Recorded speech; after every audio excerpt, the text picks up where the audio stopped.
बात सिर्फ अतिक्रमण हटाने की नहीं थी, बात सिर्फ किसी धार्मिक स्थल को हटाने की नहीं थी। अब बात इतनी बढ़ गई है कि मुस्लिम वर्ग में यह बात घर कर गई है कि उनके हक के साथ में खिलवाड़ हुआ है। सरकार ने यह सब कुछ जानबूझकर किया है, गैर कानूनी तरीके से किया है। और दरअसल जो करने का तरीका था उसे लेकर पूरे जयपुर में भी यह सवाल उठा था कि अगर कार्यवाही कानूनी है तो फिर इस तरह का माहौल क्यों बनाया जा रहा है, और गैर कानूनी है तो फिर उसे कानूनी जामा क्यों पहनाया जा रहा है। यह सवाल जयपुर में भी उठा था। बात हो रही है मालवीय नगर की, उस अतिक्रमण हटाने की कार्रवाई की जिसमें एक मस्जिद, दो छोटे मंदिर हटाए गए थे।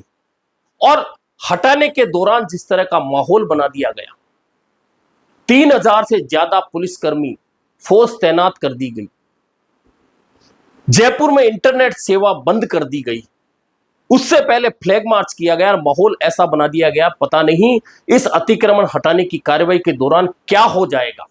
और जयपुर में वह दहशत का माहौल तब तक रहा जब तक इंटरनेट चालू नहीं हुआ। और मजाक की बात तो यह है कि इंटरनेट तो बंद कर दिया, लेकिन टीवी चैनलों पर लगातार वह कार्रवाई दिखती रही। तो फिर इंटरनेट बंद करके अफवाह फैलाने वाली जो बातें थी, क्या प्रशासन को कोई अंदेशा था, कोई थ्रेट मिली थी कि इस तरह की कुछ घटना हो सकती है? नहीं मिली थी थ्रेट, कोई चेतावनी नहीं थी, तो फिर इस तरह का माहौल क्यों बनाया गया? सवाल तो उस दिन भी उठे थे, लेकिन अब सवाल दूसरा हो गया।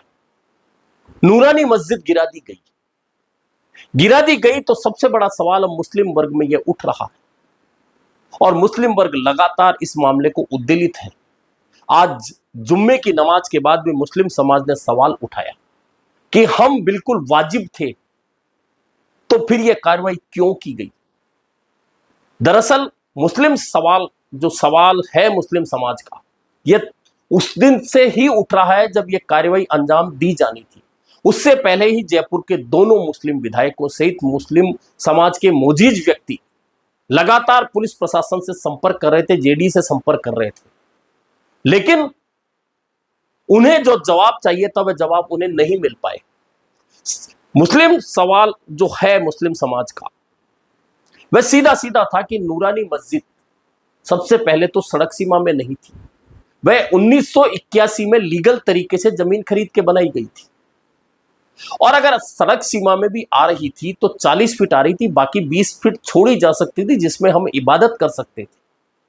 लेकिन वह बात नहीं सुनी गई, पूरी मस्जिद को ढा दिया गया। साथ में मस्जिद के दो छोटे मंदिर फिर आसपास में, उन्हें भी हटा दिया गया। यहां बहुत सारे सवाल उठते हैं कि यह कार्रवाई उच्च स्तर पर लिए गए फैसले के बाद हुई। निश्चित तौर पर अगर अतिक्रमण हटाने की कार्रवाई में एकरूपता रखनी है तो जयपुर में बहुत सारी ऐसी जगह हैं जहां सड़कों पर मंदिर भी है और इबादतगाह भी है। अगर सब जगह एकरूपता के साथ में कार्रवाई होती है, ट्रैफिक सुधारने के लिए जरूरी है, तो फिर एकरूपता के साथ में सभी जगह इस तरह की कार्रवाई हो, ट्रैफिक सुधरे, इससे कोई मना नहीं करता। लेकिन यह सवाल जो मुस्लिम समाज उठा रहा है और लगातार उस कार्रवाई के पहले से लेकर आज तक, क्योंकि आज जुम्मे की नमाज थी, मुस्लिम समाज ने आज भी यही सवाल उठाया कि आखिरकार नूरानी मस्जिद की 20 फीट जगह भी क्यों नहीं छोड़ी गई और पूरी क्यों ढाई गई। अब ये सवाल, चूंकि भाजपा सरकार है, भाजपा सरकार में इस सवाल नहीं सुने जाएंगे, तय मान के चलिए। आगे क्या होगा, कानूनी पहलू क्या है, मुस्लिम समाज का यह भी कहना है कि इस मामले में कोर्ट में कार्यवाही चल रही थी और कोर्ट का निर्णय आने से पहले आनन फानन में सरकार ने कार्रवाई कर दी, ताकि कोर्ट अगर स्थगन का आदेश भी दे तो वह ढही हुई मस्जिद स्थगन आदेश के बाद में वैसी की वैसी मलबे में तब्दील पड़ी रही। यह सवाल मुस्लिम समाज में जयपुर में पूछा जा रहा है। यह सवाल जो खड़ा हुआ है मुस्लिम समाज में, निश्चित मान के चलिए यह बहुत बड़ा उद्वेलित कर रहा है मुस्लिम समाज को। लेकिन मुस्लिम समाज इस पर वह कार्रवाई नहीं कर रहा जिसे लेकर मुस्लिम समाज बदनाम है। बदनाम से मतलब, कहा जाता है कि उद्वेलित होते हैं तो मुस्लिम विद्रोह कर जाते, और जो ये कार्रवाई से पहले फ्लैग मार्च होना, फोर्स बुलाना, मुस्लिम बाहुल्य क्षेत्र खास तौर पर जो थे उनमें इंटरनेट बंद कर देना, उन थाना क्षेत्रों में इंटरनेट बंद कर देना, एक तरह से प्रशासन ने यह माहौल बनाने का प्रयास किया गया कि इस कार्यवाही के बदले में बहुत ज्यादा उद्वेलित होकर मुस्लिम समाज कुछ कर सकता है, लेकिन ऐसा कुछ नहीं हुआ। वैसे भी जयपुर में मुस्लिम और हिंदुओं के बीच में जो तहजीब पनपी हुई है वह एकता की तहजीब है। हां, यह भी सही है कि यहां एक दूसरे समुदाय के प्रति कई बार इस तरह की घटनाएं हुई हैं जिन पर सवाल उठते हैं। हिंदू मुस्लिम एकता को लेकर सवाल उठते रहेंगे, लेकिन अधिकांश सवाल वे हैं जो राजनीतिक रूप से उठते हैं। लेकिन बात यह है कि यह नूरानी मस्जिद तो हट गई, उसे ढा दिया गया। अब मुस्लिम समाज अब भी विरोध कर रहा, तो क्या बदले में प्रशासन मुस्लिम समाज की बात सुनेगा? क्या अतिक्रमण हटाने की जो कार्रवाई अब हो चुकी है, क्या फिर नूरानी मस्जिद की 20 फीट जगह पर फिर से बनाने की इजाजत मिलेगी? ये वो महत्वपूर्ण सवाल है जो अब लोगों के दिमाग में कौंध रहे, लेकिन लगता नहीं है कि ऐसा होगा। लेकिन असल सवाल यह है कि आगे चलकर यह सवाल जो मुस्लिम समाज उठा रहा है जयपुर में राजनीतिक रूप से उठेगा, और राजनीतिक रूप से उठेगा तो इस सवाल के जवाब कई तरह से खोजे जाएंगे। क्योंकि मुस्लिम समाज को लेकर कहा जाता है कि वह भाजपा को वोट नहीं देता है। हालांकि यह 100% तो सही नहीं माना जा सकता, लेकिन काफी हद तक सही माना जा सकता है कि मुस्लिम समाज एकजुट होकर कभी भी भाजपा को वोट नहीं देता। वह कांग्रेस को देता है, अन्य दलों को देता है, निर्दलियों को देता है, लेकिन भाजपा के साथ एकजुट होकर मुस्लिम समाज कभी खड़ा हुआ नहीं नजर आया। और इन सवालों के वजह से ही राजनीतिक वजह भी बताई जाती है कि मुस्लिमों के खिलाफ कई बार जो कार्रवाइयां होती है वह राजनीतिक तौर पर भी होती है। खासतौर पर हवामहल विधानसभा क्षेत्र में बाबा बाल मुकुंदाचार्य के जीतने के बाद जिस तरह से माहौल बनाए गए, एक नहीं कई बार, उससे भी ये सवाल खड़े हुए कि क्या भाजपा सरकार अपने विधायक के जरिए इस तरह का माहौल बना रही है, जयपुर का प्रशासन इस तरह का माहौल बनाए रखना चाहता है कि दोनों समाजों के बीच में दूरियां दिखें। कुल मिलाकर नूरानी मस्जिद हटाया जाना, साथ में मंदिर हटाया जाना, लोगों का कहना है कि एकरूपता से कार्रवाई, निश्चित तौर पर सड़क को चौड़ी किया जाना जरूरी था। लेकिन सवाल यह है कि कानूनी और गैर कानूनी क्या था? अगर नूरानी मस्जिद सहित वे मंदिर अतिक्रमण थे, गैर कानूनी थे, तो जब 250 घर वहां तोड़े गए थे उसी दौरान उस कार्रवाई को एकरूपता से क्यों नहीं किया गया? समय क्यों लिया गया? और समय भी लिया गया तो फिर इस तरह का माहौल क्यों बनाया गया? क्यों? सवाल यह है कि अगर गैर कानूनी था, अतिक्रमण था, तो उसे हटाने के लिए फिर इतना माहौल बनाने की क्या जरूरत थी? अतिक्रमण है, गैर कानूनी है, तो उसे हटाया जा सकता है। और गैर कानून नहीं था तो क्या उसे कानूनी अमली जामा पहनाने का प्रयास किया गया? ये तमाम वे सवाल हैं जो मुस्लिम समाज में उठ रहे हैं, और मुस्लिम समाज नहीं, यह पूरे जयपुर में ये सवाल उठ रहे हैं। और सवाल ये उठ रहे हैं कि पहले भी इस तरह की कार्रवाई हुई है, जब मंदिर हो या मस्जिद हो या इबादतगाह, खासतौर पर मंदिर जयपुर के रास्तों पर बड़ी संख्या पर बने हुए हैं। और आपको याद होगा बहुत सारे मंदिर इससे पहले भी रास्तों के आड़े आए तो हटाए गए, उन्हें दूसरी जगह दी गई है और वहां उन्हें शिफ्ट भी किया गया है। यह कार्रवाइयां कोई नई नहीं है।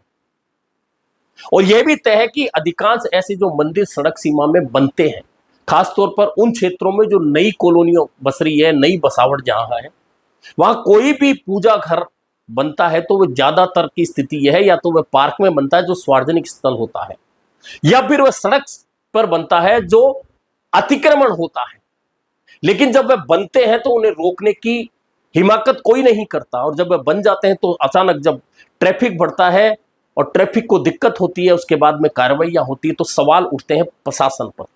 खासतौर पर जेडीए निगम हाउसिंग बोर्ड, यह वे यूडीएच की संस्थाएं जिनकी जिम्मा है कि जयपुर को सुनियोजित तरीके से बनाते हुए बढ़ाया जाए। लेकिन अधिकांशतः इनके एरियाओं में गैर कानूनी तरीके से काम होते हैं। मंदिर बनते हैं, मस्जिद बनती है, मजार बनती है, या और कोई इबादतगाह बनता है।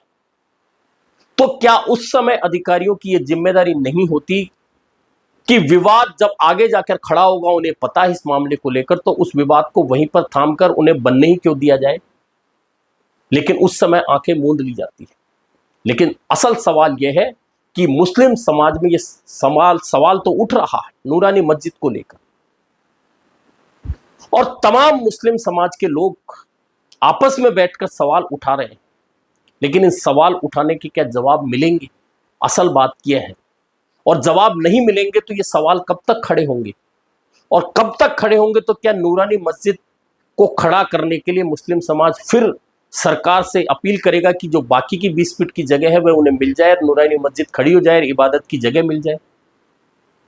लेकिन जहां तक संभव है और जो संभावनाएं लगती हैं कि मुस्लिम समाज की उद्देलना अपनी जगह है, लेकिन सरकार की कार्रवाई अपनी जगह है। कहा यह जा रहा है कि भाजपा सरकार ने यह कार्यवाही जो की है उसमें सीधा सीधा संदेश देने का यह प्रयास किया गया है कि सड़क सीमा में कोई भी इबादत गाह हो, कोई मंदिर हो, कोई अन्य पूजा घर हो, अगर वह सड़क सीमा में है तो वे हटाए जाएंगे। और अगर सरकार यह जवाब लोगों के बीच में ले जाना चाहती है तो फिर उसे एकरूपता के साथ में पूरे जयपुर में इस तरह की कार्रवाई को अंजाम देना चाहिए और उन तमाम मंदिर मस्जिद को, मजारों को हटाना चाहिए जो सड़क सीमा में आ रही है। तब जाकर सरकार का ये जो सवाल उठ रहे हैं, चाहे वह मुस्लिम समाज का हो, चाहे वह हिंदू समाज का हो, वे सवाल उठना तभी बंद होते हैं जब सरकार की कार्रवाई में निश्चित तौर पर एकरूपता नजर आती है। और अगर नहीं आती है तो इस तरह के सवाल उठते रहेंगे, समाज उद्वेलित होते रहेंगे और समाज उन सवालों के जवाब मांगते रहेंगे। लेकिन आगे चलकर यह निश्चित मान के चलिएगा, नूरानी मस्जिद का मामला राजनीतिक तूल पकड़ेगा, और पकड़ेगा तो फिर इसके सवाल राजनीतिक रूप से भी खोजे जाएंगे। और क्या वह सवाल जो खोजे जाएंगे उनके जवाब मिल पाएंगे, या फिर मुस्लिम समाज इस तरह से अपनी एक मस्जिद टूटने का जो विरोध जता रहा है, विरोध जताने के बाद कुछ दिन बाद शांत बैठ जाएगा, या फिर अपनी जगह और अपना हक जो इबादत का है वह सरकार से मांग पाएगा। महत्वपूर्ण सवाल यह है।